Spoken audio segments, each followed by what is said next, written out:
Arkansas Minority Advocacy Council. Good Monday morning, Jonesboro. This is meteorologist Tim Root with your KLEK 102.5 forecast. Mostly sunny today. Temperatures will range from 60 to 65, light southwest winds.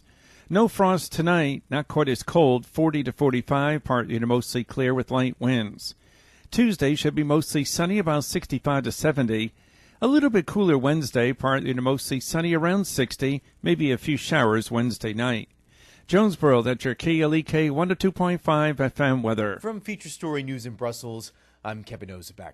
An investigation is underway to determine what caused a train to derail in northeastern Taiwan, killing 18 people and injuring 175 others. Saudi Arabia's foreign minister tells Fox News Crown Prince Mohammed bin Salman was not involved in the murder of Washington Post journalist Jamal Khashoggi, calling his death a tremendous mistake. And U.S. President Donald Trump is getting flack from members of his own party over his plan to withdraw his country from a missiles treaty with Russia. It's 9:01. Community Conversations is brought to you by Arkansas Early Learning, offering no-cost childcare in Jonesboro and Northeast Arkansas. Applications at arearlylearning.org. Arkansas Early Learning is a nonprofit organization. KLEK LP Jonesboro, the voice of Arkansas Minority Advocacy Council. It's now time for Community Conversations, a program focusing on the people working to make the Jonesboro community a better place, while offering viewpoints from all sides of the issues. The views expressed in this program are those of the participants and do not necessarily reflect the views of KLEK 102.5 FM, the voice of Arkansas Minority Advocacy Council, or our underwriters or sponsors. Good morning, everyone, and happy Monday to you. I hope that you're having a great start to your day. You're tuned in to Community Conversations on KLEK 102.5 FM. Today is a two-part show. I am interviewing two different candidates for Justice of the Peace for Craighead County. My first guest today is Miss Linda, or Mrs. Linda Denny. Good morning to you. Good morning. And I want to thank you for giving us your time, this morning. And I want to also say happy birthday to you. So thank you for joining us on your birthday. Thank you for having me on my birthday. And this is the first day of early voting, so it's kind of exciting. I want everybody to get out and vote. By now you should be registered, and we can't tell you who to vote for, but we definitely want to encourage you to vote. You can go to Jefferson Avenue, Jefferson Street. I apologize to the Craig County Courthouse Annex building. So get on down there and vote for who you want to see in office. But without further ado, we're going to get into our interview. I would like for Mrs. Denny to please introduce herself and then tell us why you're running. She's running for District 3, Justice of the Peace District 3. So give us some background about yourself and tell us why you decided to run for Justice of the Peace. Okay. My name is Linda Elwood Denny, and I grew up in Craighead County in District 3. Okay. I grew up on Pratt Circle, and now I'm living in District 3 on Scott Street. Okay. So that's my district, has been for a long time. And 2 years ago, I started working for the county in the tax collector's office. Okay. And that's when I started to get interested in the county government and realized that at that level, we had collected $3.2 million more than the previous year. And I wanted to know how that money was spent, how it was allocated. I'm an accountant by trade. I have BS in accounting and my MBA from ASU and a CPA. So I've done lots of budgets for lots of companies, and I want to look closer into Craighead County's budget. So you can bring your expertise to the county level to hopefully help them, if you're elected, to hopefully help them manage, budget, and allocate the funds appropriately. Yes, ma'am. All right, so let's talk about some of the roles for those who may have missed prior interviews with other candidates or who may not be familiar with what the Justice of the Peace does. Can you please give a brief overview of your duties? The Justice of the Peace are part of the Quorum Court, and we're headed by the county judge. Okay. And he doesn't have a vote, but he does have veto power over the courts. Okay. And there are 13 members on the Quorum Court, and right now there are 3 women, and I'd like to see more women involved and on the courts. And we look at budgets, allocate the monies, and Okay. Make sure things are running properly within That's right. on the county level. that's right. All right, and so from what I've read so far, you handle taxes when it comes to, allocation of tax money, when it comes to roads, schools, even the sheriff's department, and maybe some of those outlying fire departments that reside in the city. Right, I mean, right. the county. The sheriffs and the jails and the court systems, they account for about 40% of the budget. Okay. And 23% go to the roads, county roads. 22% probably to the other administrative offices, and 11% to the library. The library is a very important part of the county too. So the Craighead County Library that's in the city of Jonesboro falls within the county responsibility. I did not know that. And the Justice of the Peace, the Quorum Courts, also appoints a lot of the people that serve on the board for the libraries and for the improvement districts in the county, and for the volunteer fire departments. Alrighty, so what are some things that you would like to see happen, change? I apologize, I should be more aware of what's happening and what decisions are being made by the Quorum Court, but what are some things you would like to see either change or happen or come to pass concerning the duties of the Quorum Court, or things that you all that they handle? Well, right now there's been a lot of discussion about the mental health stabilization unit, and Craighead County was one of, I think, 4 counties that was given some money by the state. They're going to help operate that unit here, and they're also going to do more training so that the sheriff's department and the sheriffs recognize someone that's having a mental health crisis as opposed to someone that's involved in some criminal activity. So. And I think that's an important discussion that needs to be had. And I've heard the Sheriff Boyd say that not everyone needs to be locked up, the general population. That's right. If they have a mental health issue, and that's another discussion for another day, but I hope to see something happen for those individuals soon. So hopefully after the election, whoever's elected can come back to the table and say, okay, here's something that needs to be done. Here's how we can, hopefully get it done. Sheriff Boyd was looking at several of the vacant buildings in Craighead County, and I think now they're talking to an architect firm to try to possibly build something on the grounds of the current jails. So. Okay. And I want to get into, we know that during the last time that this topic was brought up, there were a lot of people who voiced their opinion. There were quite a few people who said they hadn't heard anything about it. And so communication with the residents in these different districts is very important. What are some ways, one, that you have been engaging with the residents while you're campaigning, and 2, if you are elected, what are some ways that you would like to continue community engagement and conversation? Well, since I'm running as an independent, I had to get out and get signatures to be on the ballot, and that kind of forced me out of my comfort area to get out and talk to people and see what they were interested in. And it was kind of surprising to me that one of the number one concerns was, will you go to the meetings? Will you represent me? And I think that's very important. I mean, we've had some absenteeism and some other stuff on the Quorum Court where people haven't been represented, and that's not fair to the people.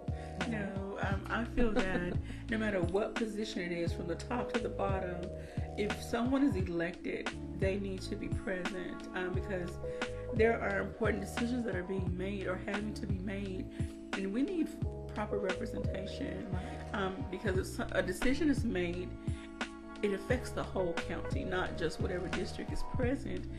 And the individuals, you may not like the decision, but if we don't have anyone representing us, then there's a whole other problem. Well, District 3 may be a small district, but they have a voice, and I want to be that voice. I want to see improvement in that area, for sure. All right, you're tuned in to Community Conversations on KLEK 102.5 FM. We're speaking with Mrs. Linda Denny, who is the candidate for Justice of the Peace, District 3. Now, kind of give us an outline view of where what District 3 covers. Okay, I brought a little map. All right. Okay, District 3 goes down to East Matthews. Okay. And across, and then to the south side, and then to the north it goes up to County Thomas Green Road and County Road 719 up there, and then to the other side is the State Highway 351. Okay. And then on the other side, Patrick, and just a little bit of North Cover House at the very top. So it's kind of a pretty small little district there. All right. So what I want to encourage everyone out there that's listening, if you live in that area, please get to know who's running for one, so that you can make your vote, cast your vote at the poll center. I'm sorry, tongue-tied today. So you can cast your vote for you hope to see in that position. 2, once that person is elected, be supportive of who they are in that position. We need to let them know that we are here as residents. They need to know what our issues are, what concerns we have, so that when they go to these quorum court meetings, they can either put it on the agenda or to have a discussion after the general meeting. Now, I know with the city council, they allow for the residents to come and sit in and actually participate at the end if there's time. Does the same thing happen with the quorum court? Yes, it does. In fact, I've been visiting ever since I decided to run at the meetings, and I just, sit quietly and try to learn what's going on and how things are handled. And it's very interesting. We're going to have a new judge this year. We've got Marvin Days, the judge-elect, and he's been totally involved too. So he hasn't started working in the position yet? Not as a judge. He's working as a judge's assistant. So he's learning a lot of stuff from Judge Hill. Yeah. All right. I want to say good morning to everyone out there listening and watching. Good morning to Miss Chelsea Chapman, and Mr. Jeff Wisham says, "Go Linda." Thank you for tuning in, Mr. Jeff. I met him a couple of years ago. Yes, he works for the collector's office in Lake City. Okay. So, yeah. Which still falls is Lake City in Craighead County? Yes, it is. All right. Craighead County is a dual county. We've got a dual seat, Jonesboro and Lake City. Okay. Mm-hmm. All right. Again, today, we forgot to mention today is the first day of early voting. So go on out to the polls again on Jefferson Avenue. Cast your ballot. But first, get to know who the candidates are, that are running for these different positions. We have hosted several interviews. The videos are on our YouTube page, KLEK 102.5 FM, on our Facebook page, and we have a few more coming up. So if you want to wait to the end of the week or next week, but still go and vote. We can't tell you who to vote for, but we do encourage you to vote, because if you don't vote, it's like you're telling someone that I give you the right to make the decision for me, and so no vote, no voice. So and there's so many positions that are unopposed this year too. I think the more people that are involved, want to get out and have their voices heard, the better. Yes, right. Yes. All right, so let's talk about some more issues concerning the county, and what are some other ways you would like to put your expertise to work if you are elected. Well, I'll be one of the only members that has accounting degrees, accounting background. I've worked for several large companies, most recently FMH Conveyors. I was the controller there. Okay. And Eaton at Mountain Home. And I'd like to see a lot more opportunities for people that want to do more in this area instead of feeling like you have to move off. Okay. We've got an awesome university here, produces some great graduates, and we should put them to work. We should use them here. Make our area better.